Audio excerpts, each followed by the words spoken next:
पर ये बात समझना है कि मैं विकास सर के खिलाफ नहीं बोल रहा हूँ, ना विकास सर की बेइज्जती की जैसा कर रहा हूँ। ये सिर्फ एक नॉलेज की बात बता रहा हूँ कि हर आदमी मुकम्मल नहीं है, नॉलेज कहीं ना कहीं कम होता है, ये मैं बता रहा हूँ। चलिए पहले आइए वीडियो को देखते हैं, फिर उसके बाद उसका आंसर देते हैं।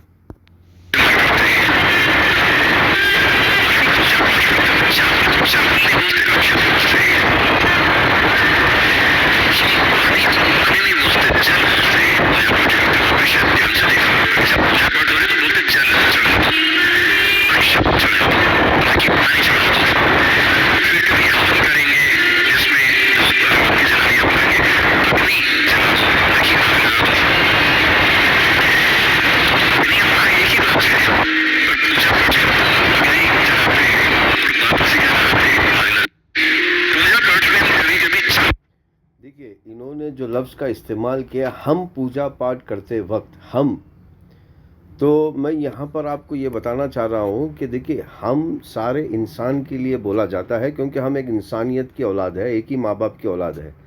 अब यह कौम में हम और तुम पैदा करके दो कौमों की थ्योरी क्रिएट करके सारे नेगेटिविटी दूसरे कौम पे डालना और सारी पॉजिटिविटी अपने कौम पे डालना, ये इंसान की बीमारी रही है। तो ये एक इंसान को डिवाइड करने का तरीका रहा है, इससे आपको बचना है।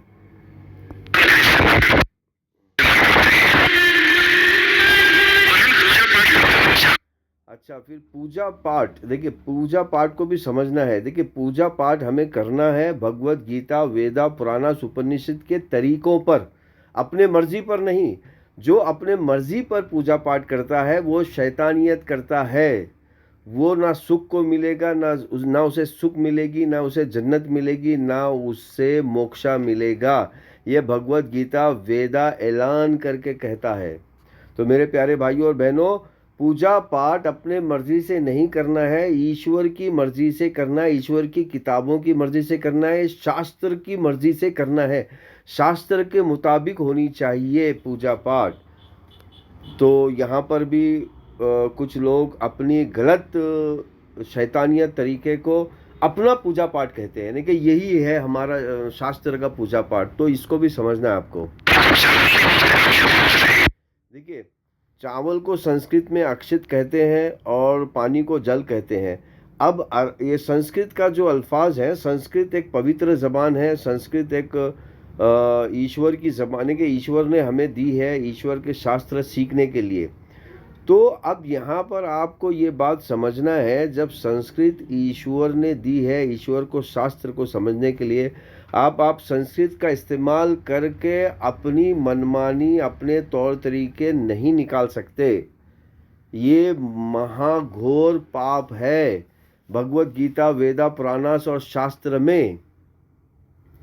अब ये जो है, अब कुछ लोग इसके ऊपर डीप स्टडी नहीं करते हैं और मौजूदा जो शैतानियत पूजा पाठ के नाम से हो रही है उसको एक्सेप्ट करके लोगों में फैलाने की कोशिश करते हैं। अब आगे बढ़िए।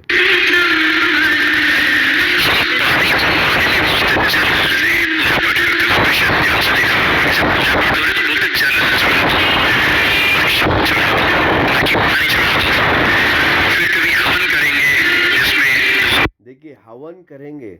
अब आपको समझना ये है कि हवन जो शैतानियत तरीके से होती है, आग लगाई जाती है, वो तरीका बिल्कुल नहीं है भगवत गीता, वेदा, पुराणास में।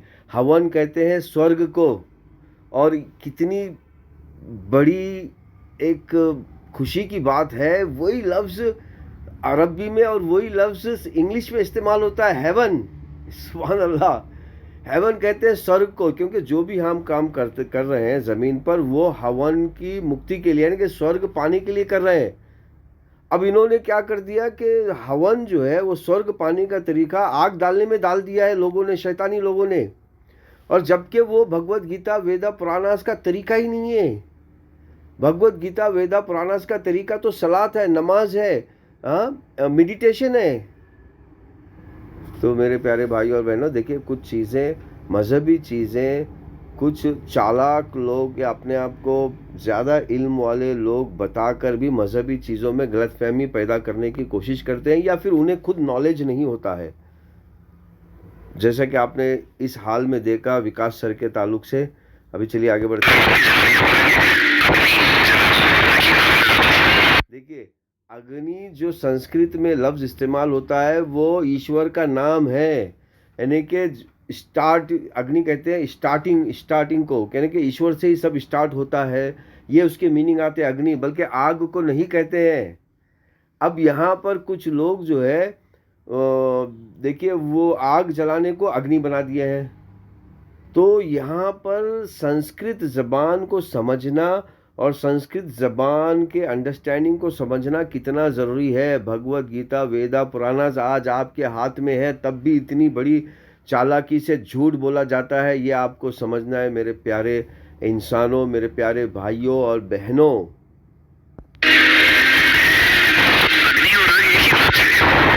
देखिए, अग्नि और आग एक ही बात नहीं है। संस्कृत में अग्नि कहते ईश्वर का नाम है जिससे हर काम शुरू होता है, यानी कि ईश्वर कहता है कि मुझसे ही हर काम शुरू होता है।